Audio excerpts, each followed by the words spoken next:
Hello दोस्तों, मैं आपका दोस्त मनोज कुमार तिवारी। मैं इस वीडियो में आपको बताऊंगा कि एग्जामिनेशन देने का क्या ट्रिक और टेक्निक है। क्योंकि एग्जामिनेशन देना कैसे देना चाहिए ये बहुत ज़रूरी है। क्योंकि आप हमेशा सुनते होंगे कि कुछ स्टूडेंट बहुत अच्छा है लेकिन उसका मार्क्स अच्छा नहीं आया, और ये भी आप कभी कभी सुनते होंगे कि वो एवरेज स्टूडेंट था बट मार्क्स अच्छा ले आया। तो रीज़न क्या है? ऐसा रीज़न है कि उनको जिनका मार्क्स खराब आ जाता अच्छे होने के बावजूद, सब कुछ पढ़ने के बावजूद मार्क्स अगर खराब आ गया है, मतलब कि उनको एग्जामिनेशन देने नहीं आता।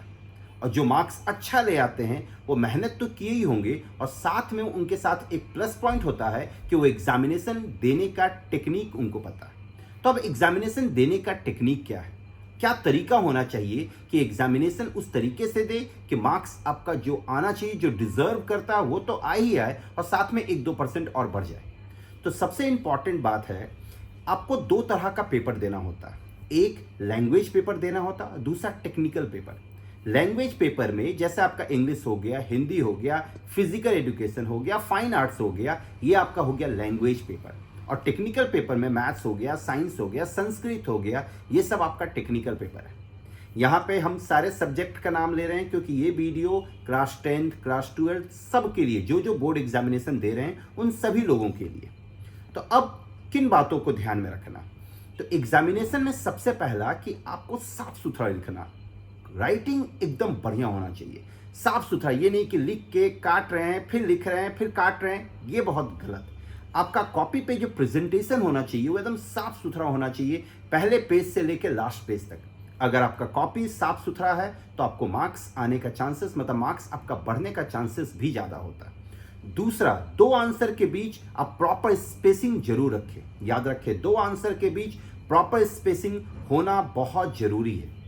तीसरा, क्वेश्चन पेपर आप इन ऑर्डर बनाएं। बहुत लोग कहते हैं कि पहले 5 नंबर का क्वेश्चन बनाओ, फिर 4 नंबर का क्वेश्चन, लास्ट में 1 नंबर का क्वेश्चन, मतलब पीछे से क्वेश्चन करो। बिल्कुल भी नहीं, हर कुछ सीधा सीधी आगे से किया जाता। सिंपल जो सिस्टमेटिक तरीका है उसी तरीके से करना चाहिए। पहले आप एमसीक्यू के लिए जाए, मतलब 1 नंबर के लिए, फिर 2 नंबर, फिर 3 नंबर, फिर 4 नंबर, फिर 5 नंबर। इसके पीछे रीजन ये है कि अगर आप 5 नंबर का क्वेश्चन शुरुआत में गलती से कहीं फंस जाते हैं तो पूरे पेपर में आप प्रेशर में रहेंगे, पूरा 3 घंटा आप प्रेशर में रहेंगे। और उस प्रेशर में क्या होगा कि जो क्वेश्चन आपको आता भी होगा उसमें भी आप गलत करने के चांसेस बढ़ जाएंगे। तो सबसे पहले आप एमसीक्यू करें, फिर 2 नंबर, फिर 3 नंबर, फिर 4 नंबर, फिर 5 नंबर, मतलब प्रॉपर ऑर्डर को आप मेंटेन करें। नेक्स्ट पॉइंट है कि आप जो भी फॉर्मूला लगाते हैं, जैसे आप कोई मैथ्स का एक प्रॉब्लम बनाएं, उसमें कोई प्रॉपर्टीज यूज कर रहे हैं या कोई फॉर्मूला लगा रहे हैं, तो उस फॉर्मूला को, उस प्रॉपर्टीज को साफ साफ मेंशन करें। याद रखें, साफ साफ मेंशन करना बहुत जरूरी है, क्योंकि एग्जामिनर जो कॉपी आपका चेक करता है वो उतना दिमाग नहीं लगाएगा कि आप यहाँ पे कौन सा फॉर्मूला लगाए हैं और कौन सा प्रॉपर्टीज लगाए। आप वहाँ पे अगर बगल में लिखे हुए रहेंगे कि ये फॉर्मूला लगा, ये प्रॉपर्टीज लगा, तो उनको चेक करने में सुविधा होगा। और अगर आप उनको ये सुविधा देंगे तो वो बदले में आपको मार्क्स देंगे।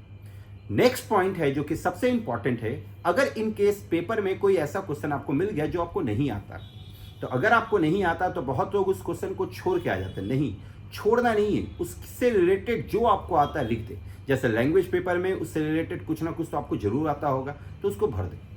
दूसरा, अगर टेक्निकल पेपर है तो टेक्निकल पेपर में आप क्या भरेंगे, तो एटलीस्ट उससे रिलेटेड अगर कोई फॉर्मूला है या उस चैप्टर से रिलेटेड कोई फॉर्मूला है या कोई डायग्राम है तो वो डायग्राम बना दे, वो फॉर्मूला लिख दे। आपको कुछ ना कुछ मार्क्स जरूर मिलेगा, क्योंकि यहाँ पे स्टेप मार्किंग होता है। और जो कॉपी चेक करने के लिए बैठता है वो कोई आपका दुश्मन नहीं बैठा हुआ है कि आपका मार्क्स काटेगा। वो ये सोच के ही बैठता है कि चलो मार्क्स हम दे देंगे। याद रखें, इन सारे बातों को ध्यान में रखते हुए पेपर दे, और एमसीक्यू को अच्छे से प्रिपेयर करें, क्योंकि एमसीक्यू ज्यादा खतरनाक होता है। क्योंकि 2 नंबर के क्वेश्चन, 3-4 नंबर के क्वेश्चन में जो होता है आपको इंटरनल चॉइस मिलता है। इंटरनल चॉइस मिलने की वजह से क्या होता है कि अगर आपको कोई क्वेश्चन नहीं भी आ रहा है तो इंटरनल चॉइस आपको बचा लेगा।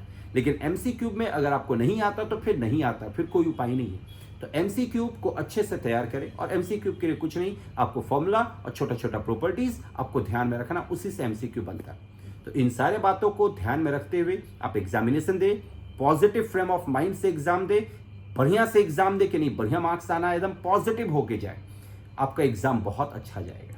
चलिए, ऑल द बेस्ट। अगर आपको कोई दिक्कत आता है फिर भी तो आप लोग कमेंट बॉक्स पे कमेंट कर सकते हैं। Thank you very much.